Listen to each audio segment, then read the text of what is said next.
देखो, जैसे सर ने कहा कि डिसिप्लिन में सभी रहना चाहते हैं, अब इसी पे बात कर लेते हैं, पर रह नहीं पाते, है कि नहीं? सर की बात से आई एम श्योर कि आप लोग भी सहमत करेंगे कि रहना तो चाहते हैं पर रह नहीं पाते। अब देखो, ये शुरुआत जो होती है सेल्फ डिसिप्लिन में या डिसिप्लिन में रहने की, वो फिजिकल एक्शन आउटकम से ज़्यादा आपके अंदर यानी आपके मेंटल लेवल से शुरू होती है, आपके माइंड से, आपके थॉट से, आपके थिंकिंग से शुरू होती है। रोनाल्डो का नाम सुना है? फुटबॉल का एक महान खिलाड़ी, मैं तो मानता हूँ उसको महान खिलाड़ी है। तो उसका ये कहना है कि मैं पिछले 15 सालों से लगातार अपना बेस्ट परफॉर्मेंस दे रहा हूँ। जानते हैं क्यों? क्योंकि मैंने अपने दिमाग को इतना डिसिप्लिन्ड बना लिया है कि वो बेस्ट करने और बेस्ट देने के अलावा कुछ सोचता ही नहीं। तो शुरुआत होती है आपके दिमाग से। अब ये थोड़ा सा गहरा है, मैं जो बात अब करने जा रहा हूं, तो उसको आप लोग ध्यान से सुनिएगा, क्योंकि सही बात है, एक्सटर्नली फिजिकली डिसिप्लिन तो सभी होना चाहते हैं, पर अंदर की जो लड़ाई है, जो अंदर माइंड के लेवल पे जो सुधार करना है हमको, जो काम करना है, वो हम नहीं कर पाते, वो कोई बताता भी नहीं और हम समझ भी नहीं पाते हैं। इसलिए वो डिसिप्लिन हमारे एक्शन में नहीं दिख पाता, क्योंकि हमारा माइंड जो है वो मास्टर है हमारी बॉडी का। माइंड जब कहता है उठो तब हम उठते हैं, माइंड कहता है बैठो तो हम बैठते हैं, माइंड कहता है दौड़ो तो हम दौड़ते हैं, माइंड कहता है कि ज़्यादा कपड़ा पहनो क्योंकि ठंड है तो हम ज़्यादा कपड़ा पहनते हैं। यानी कि हम पूरी तरह से अपने माइंड के गुलाम हैं, सेवक हैं, नौकर हैं। तो हमें सबसे ज़्यादा काम करना है अपने माइंड पे, अपने सोच पे, अपने थिंकिंग पे, कि how we think and how should we think. हम सोचते कैसा है और कैसा चाहिए हमें, उस पर हमें ज़्यादा काम करना है। तो हम एक्चुअली इमीडिएट प्लेजर की तरफ, हमारी बॉडी देखो, हमारी सोच जो है जिसमें आराम रहता है उसकी तरफ भागती है, जिसमें हमें इमीडिएट प्लेजर मिलता है उसकी तरफ भागती है, ठीक है। और बॉडी को चूंकि वो आराम का एहसास रहता है कि कंबल में अगर पड़े रहोगे तो आपको आराम मिलेगा, आप एकदम रिलैक्स रहेंगे, आपको सर्दी नहीं लगेगी, ठीक है। तो इमीडिएट प्लेजर जो है वो हमें डिस्ट्रैक्ट करता है डिसिप्लिन को फॉलो करने से। और जितने प्रोडक्टिव काम हैं वो सब पेनफुल होते हैं इनिशियल स्टेज पर, जब तक कि वो आदत नहीं बनते। अगर आपने 5 बजे का अलार्म लगाया तो आपको पहले दिन बहुत खुद से लड़ना पड़ेगा और बहुत तकलीफ होगी आपको उठने में, पहले दिन, दूसरे दिन, तीसरे दिन। पर इस तरह से जब कोई आपका इस तरह का मोटिवेशनल फैक्टर होगा जो आपको उठाएगा, मैं अभी उस पर भी आऊँगा कि क्या क्या वो फैक्टर होते हैं जो आपको उठाते हैं, तो वो धीरे धीरे सेल्फ डिसिप्लिन ही एक दिन धीरे धीरे आदत में कन्वर्ट हो जाता है, ठीक है। जब आप उसको 1 महीने 2 महीने करेंगे तो आपकी बॉडी फिर ऑटो मोड पे आती है, फिर आपको हो सकता है अलार्म की ज़रूरत ना पड़े। ऐसे लोग भी हैं जिनकी आदत पड़ गई है 5 बजे उठने की, तो उठ रहे हैं वो, लेकिन शुरू में इनिशियल लेवल पे उन्होंने अपने माइंड से और अपनी बॉडी से, दोनों से लड़ा, दोनों को कन्विंस किया, दोनों को समझाया। सबसे पहले माइंड को उन्होंने समझाया, फिर बॉडी तो मैंने बताया कि फॉलो करती है इंस्ट्रक्शंस को। माइंड, अब 2 तरह के विचार आते हैं हमारे दिमाग में, ठीक। एक कहता है लेटे रहो, पड़े रहो, ठंडक बहुत है, आराम से रहो, कंफर्ट जोन में हो, इससे बेहतर नहीं है, बाहर ठंडक बहुत है, अभी उठते ही कांपोगे। अच्छा। दूसरा कहता है नहीं, उठो, सफल होना है, 90% लाना है, माँ बाप की गरीबी दूर करना है, उठो।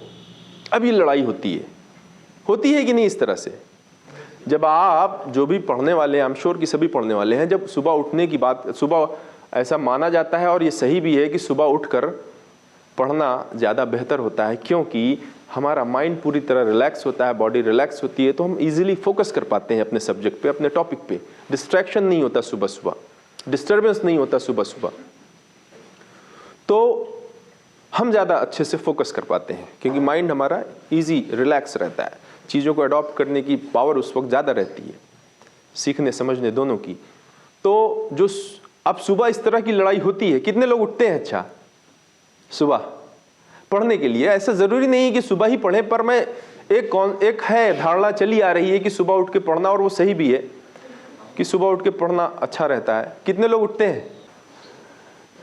तो मैं आपको वो टूल बता रहा हूं जो आपको कुछ भी रहे, कोई भी हालात आए, कोई भी मौसम बदले, आपको वो सोर्स ऑफ मोटिवेशन देता रहेगा, जो आपने अपने लिए डिसाइड किया है प्रोसेस, उस प्रोसेस पे आप चलते रहेंगे।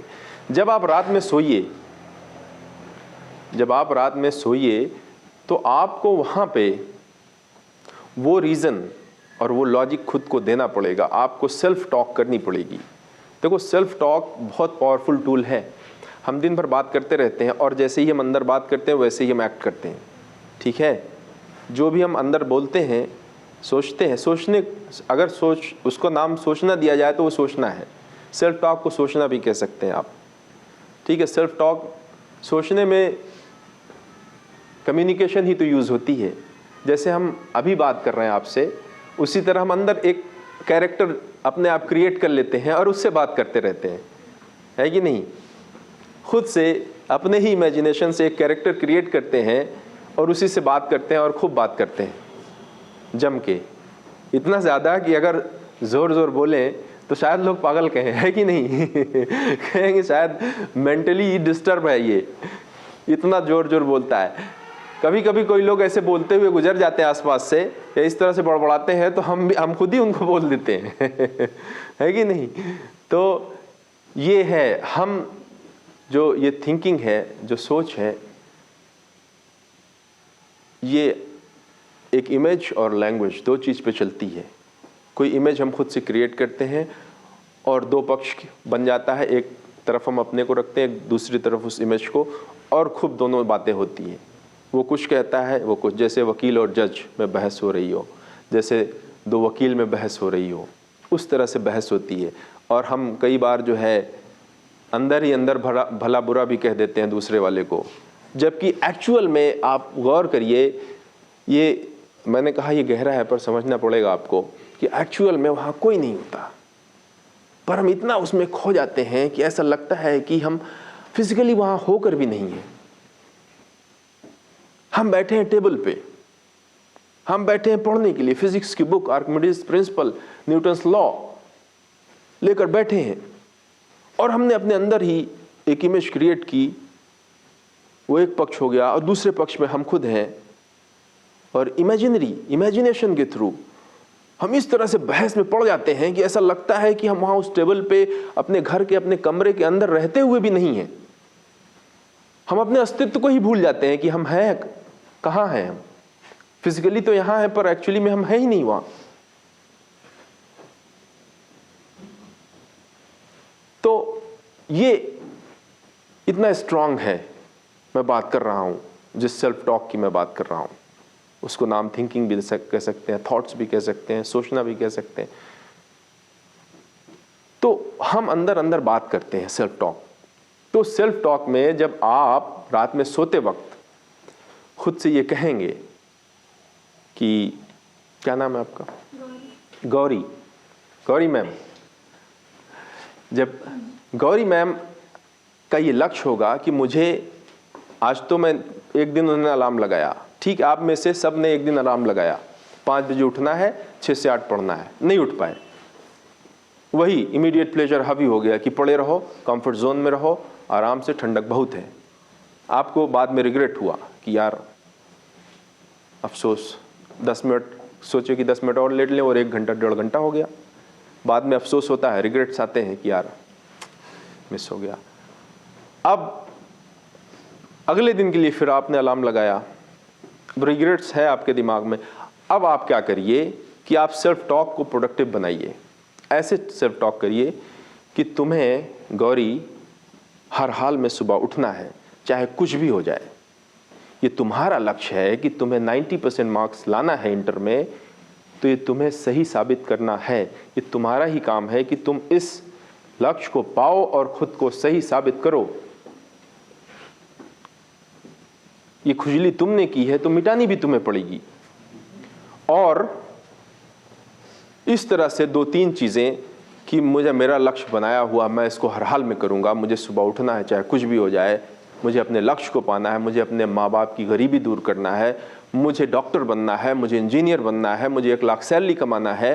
जो भी चीज़ आप सोच सकते हो आपके लिए सबसे ज़्यादा स्ट्रांग है, सबसे ज़्यादा मोटिवेटिंग है, सबसे ज़्यादा इंस्पायरिंग है, वो 2-4 सोच आप जब अपने दिमाग में खुद से बात करके अलार्म को लगाएंगे तो आई एम डैम श्योर कि अगले दिन आप 5 बजे ज़रूर उठ जाएंगे।